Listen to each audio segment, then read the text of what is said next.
Magandang araw kaibigan! Tuloy po kayo sa Felicidad's Channel.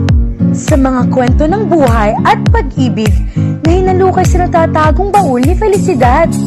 Pero bago po tayo magpatuloy, huwag niyo pong kalilimutan na i-like ang video, i-subscribe ang channel, at i-click ang notification bell para lagi kayong updated sa mga parating pa na upload.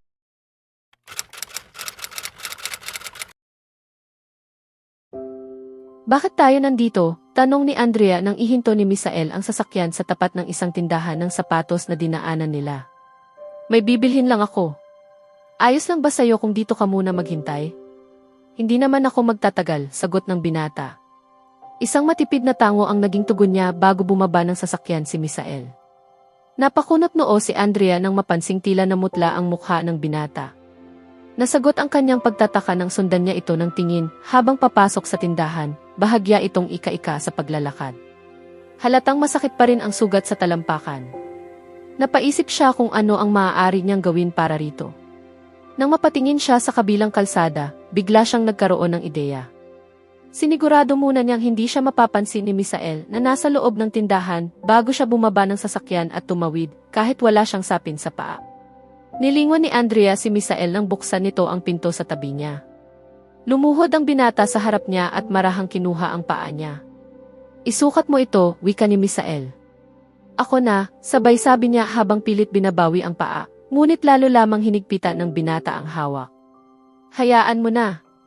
Ako na, mariing tugon ni Misael habang isinusuot ang sapatos. Parang may pinong kuryenteng dumaloy sa mga ugat ni Andrea habang hawak nito ang kanyang paa. Kasya ba? Tanong ni Misael, sabay tingala sa kanya. Uminit ang kanyang mga pisngi sa kanilang ayos. Pakiramdam niya iisa siyang si Cinderella na sa wakas ay natagpuan ng kanyang prinsipe. Tumango lamang siya. Kontentong humiti si Misael. Mabuti. Isinuot nito ang isa pang sapatos. Hindi ito kasing mahal ng mga sapatos na nakasanayan mo. Pansamantala lang muna ito hanggang maihatid kita sa bahay. Maaari mo na itong iwan pagkatapos, dagdag nito bago bumalik sa driver's seat. Iwan. Napangiti si Andrea sa sarili. Paano niya iiwan ang pinakamagandang sapatos na mayroon siya? Walang-wala ang mga sapatos na binili niya sa Paris kumpara sa regalong ito ng kanyang prinsipe. Kung maaari nga lang, hindi na niya ito hubarin kailanman. Gusto mo bang magkape? Alok ni Andrea nang ihinto ni Misael ang sasakyan sa tapat ng kanyang bahay. Masarap iyan, sagot ng binata na ikinangiti niya. Sabay silang pumasok.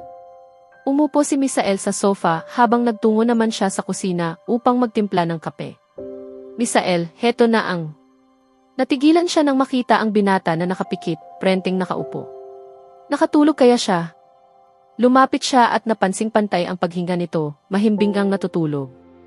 Hindi niya napigilang pagmasdan ang mukha nito.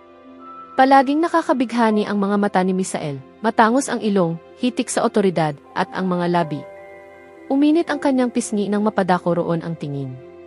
Palaging tila malambot at nakaakit ang mga iyon. Hindi iyon ang unang beses na napansin niya ang mga labi nito. Noon pa man ay ilang ulit na niya itong pinagmasdan. Ngunit ngayon, may kakaibang puwersang nagtutulak sa kanyang lapitan at halikan ang mga iyon. Ano kaya ang pakiramdam? Napangiti siya sa sarili, ngunit bigla siyang napatingin sa mga mata ni Misael. Nakadilat na ito, nagniningning at nakatitig sa kanya. Iniisip mo ba ang mga labi ko, mahal? Biro nito, may panunuksong ngiti. Kanina pa ba ito gising? Mabilis siyang umurong at muntik pang matumba sa center table. Mag-ingat ka, sabi ni Misael habang mabilis siyang hinila sa baywang. Dahan-dahan, munting prinsesa, dagdag nito sa mababang tinig. Parang may apoy na biglang nagliyab sa kanyang dibdib. Agad siyang lumayo. Heto na ang kape mo, sabi niya, iwas ang tingin. Salamat. Umayos ng upo si Misael at kinuha ang tasa. Pagkatapos ay bahagya itong umiwi ng itapak ang paa. Umupo si Andrea sa sahig sa harap niya at marahang kinuha ang paa nitong may sugat. Masakit pa ba? Tanong niya habang ipinapatong iyon sa kanyang hita. Ramdam niya ang pagtutol nito, ngunit hindi siya nagpaawat. Ayos lang, sagot ni Misael, ngunit alam niyang hindi iyon totoo. Nang hubarin niya ang sapatos, nakita niyang namula na sa dugo ang puting panyo. Maingat niya itong inalis. Napahimig ng daing ang binata. Nangilabot siya sa itsura ng sugat, nangingitim at mailikidong lumalabas. Sa bahay ko na lang ito ipagagamot, pilit sabi ni Misael habang binabawi ang paa. Hindi niya ito pinakawalan. Nangyari ito dahil sa akin, Anya, bakas ang pagsisisi. Wala iyon, tugon ng binata, iwas ang tingin. Kinuha niya ang gamit at sinimulang gamutin ang sugat. Bumili ako ng antiseptiko at bandage kanina habang nasa tindahan ka. Wala kasi rito sa bahay, paliwanag niya. Bumili ka? Para sa akin. Uminit ang kanyang pisngi. Oo, hindi ko naman iyon kailangan, palusot niya. Napatawa si Misael. Siyempre, hindi ka naman pilay kahit natapilok ka kanina. Bahagyan niyang dinagdagan ang diin sa paglinis. Aray, daing ng binata. Mas lalo kang masasaktan kung hindi ka titigil, ganting biro niya. Napakabungis-ngis mo, bulong ni Misael. Ngumiti si Andrea at tinapos ang paggamot. Matapos lagyan ng benda, maingat niyang ibinaba ang paa nito. Ayan, maayos na, sabi niya, saka umupo sa tabi nito.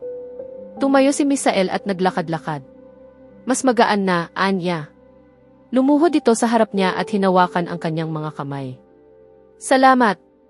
Ako ang dapat magpasalamat, sagot niya. Napakarami mong ginawa para sa akin.